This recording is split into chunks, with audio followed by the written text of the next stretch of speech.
Chapter 3. And Solomon made affinity with Pharaoh king of Egypt, and took Pharaoh's daughter, and brought her into the city of David, until he had made an end of building his own house, and the house of the Lord, and the wall of Jerusalem round about. Only the people sacrificed in high places, because there was no house built unto the name of the Lord until those days. And Solomon loved the Lord, walking in the statutes of David his father. Only he sacrificed and burnt incense in high places. And the king went to Gibeon to sacrifice there, for that was the great high place. 1,000 burnt offerings did Solomon offer upon that altar. In Gibeon the Lord appeared to Solomon in a dream by night. And God said, Ask what I shall give thee.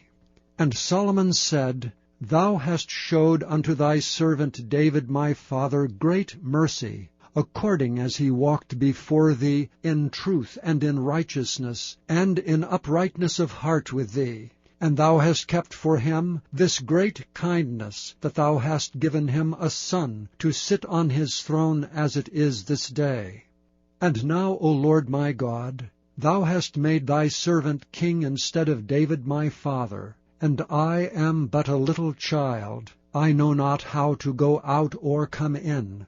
And thy servant is in the midst of thy people which thou hast chosen, a great people, that cannot be numbered nor counted for multitude. Give therefore thy servant an understanding heart to judge thy people, that I may discern between good and bad. For who is able to judge this thy so great a people? And the speech pleased the Lord, that Solomon had asked this thing.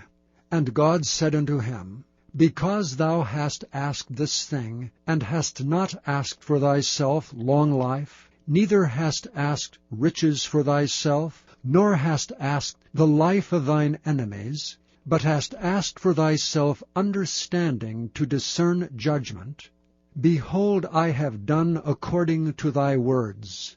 Lo, I have given thee a wise and an understanding heart, so that there was none like thee before thee, neither after thee shall any arise like unto thee. And I have also given thee that which thou hast not asked, both riches and honor, so that there shall not be any among the kings like unto thee all thy days. And if thou wilt walk in my ways to keep my statutes and my commandments, and my commandments as my father David did walk, then I will lengthen thy days. And Solomon awoke, and behold, it was a dream. And he came to Jerusalem, and stood before the ark of the covenant of the Lord, and offered up burnt offerings, and offered peace offerings, and made a feast to all his servants. Then came there 2 women that were harlots unto the king, and stood before him.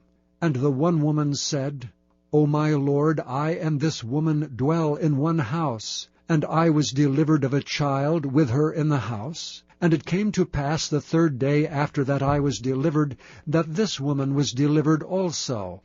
And we were together. There was no stranger with us in the house, save we 2 in the house. And this woman's child died in the night, because she overlaid it. And she arose at midnight, and took my son from beside me, while thine handmaid slept, and laid it in her bosom, and laid her dead child in my bosom.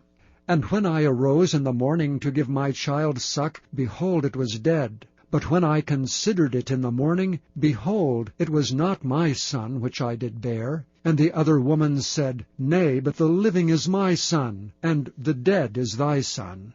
And this said, No, but the dead is thy son, and the living is my son. Thus they spake before the king. Then said the king, The one saith, This is my son that liveth, and thy son is the dead. And the other saith, Nay, but thy son is the dead, and my son is the living. And the king said, Bring me a sword. And they brought a sword before the king. And the king said, Divide the living child in 2, and give half to the one and half to the other. Then spake the woman whose the living child was unto the king, for her bowels yearned upon her son. And she said, O my lord, give her the living child, and in no wise slay it. But the other said, Let it be neither mine nor thine, but divide it. Then the king answered and said, Give her the living child, and in no wise slay it. She is the mother thereof. And all Israel heard of the judgment which the king had judged, and they feared the king, for they saw that the wisdom of God was in him to do judgment.